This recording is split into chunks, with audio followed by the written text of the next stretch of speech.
Hello team, how's it going? Welcome back to a new video. So today we're going to be talking about 148 Battery Royal Artillery. These are part of 29 Commando Regiment Royal Artillery, who work alongside and support the Free Commando Brigade Royal Marines.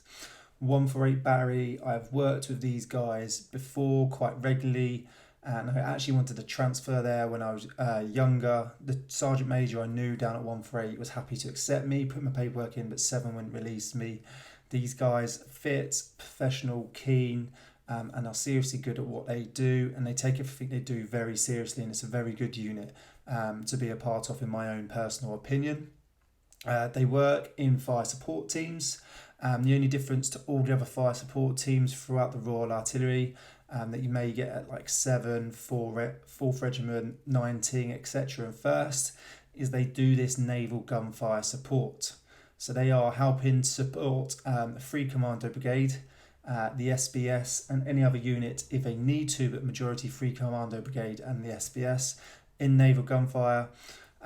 You've got sort of naval air guided and unguided munitions, and they're also going to do what the other units do. You know, they're going to be trained on artillery assets, fast air, Apache attack helicopters, and then you could specialise in a JTAC if you wanted to, but that's their main sort of role. So to join the unit, you're going to have to be a gunner, or sometimes you can go through the Royal Navy if you're going to go through the sort of communications end. So they do accept those sort of sailors, so it's not all just British Army within the unit. You're going to have to go through basic training first, whether that's adult entry through, say, Pirbright, or you've got junior entry through the Army Foundation College, Harrogate.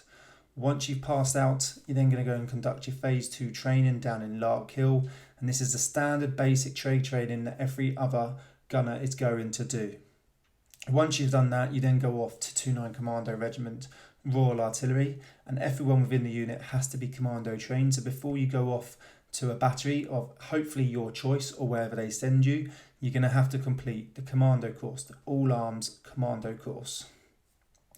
Once you complete this, you then can request to go for 148. Because it is a more specialist sort of unit, it is slightly harder, and it's not likely that you're going to get it straight away. You may have to go to another battery first and then request to go down there, depending on sort of your aptitude, attitude, physical fitness, and what they sort of think of you and what sort of manpower they actually need down there. Because more than likely nowadays you go where they sort of need you. Once you get down there, you've then actually got to become a naval gunfire assistant, and this is where it actually gets really hard. And I've heard the NGA course, so your naval gunfire course, is actually harder than the commander course, quite a lot. That's physically and mentally, so you really need to be robust, fit, and you must really, really want it. I believe a lot of it's done down in the area where they are, but you're also going to be doing a lot of training up in the Highlands, up north Scotland, where it is very cold and wet, and you're going to be firing off the shores there. The unit is based down in Poole, so it's a very, very nice location. They're based with the SBS, but just down there you've got Poole, Bournemouth, lovely beaches, a lovely area to be. So if you are lucky enough to pass the commander course, then get posted down there, then pass your naval gunfire course, and you pass your probationary period, you are in a very, very good location. But you're also going to be working with some very, very good blokes, okay, who support Free Commander Grade, SBS and any other units that they need to. They've been part of pretty much every conflict since they were formed in World War II. And I can say that they are very, very professional, and someone unit I would highly, highly recommend. You need to seriously get some sort of training program in place, and you're going to really, really have to want it if you want to get into this sort of unit. But it's definitely something I would recommend doing if you possibly can. Once you're in the unit, you are going to be trained, like I said, in as an FST, so in working within the fire support teams as a naval gunfire assistant. You're also going to be able to do your team medic course if you want to. You can then go and specialise and become a JTAC, Joint Tactical Air Controller, if you wanted to do that. All of them are British military parachute trained, so they do the basic military jumps course, and they also get to, because of what they're doing, they get to do water jumps, so your water parachute infiltration. They work on sort of MIBs, so your sort of small fast boats, amphibious sort of insertions, as sort of the rest of the commandos and the Royal Marines do. It's really, really, really cool stuff.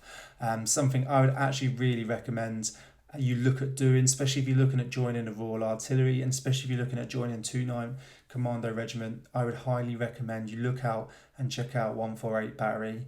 They do some really cool stuff, and I know they're really professional, and you're going to learn a lot from them, and you're going to really enjoy it.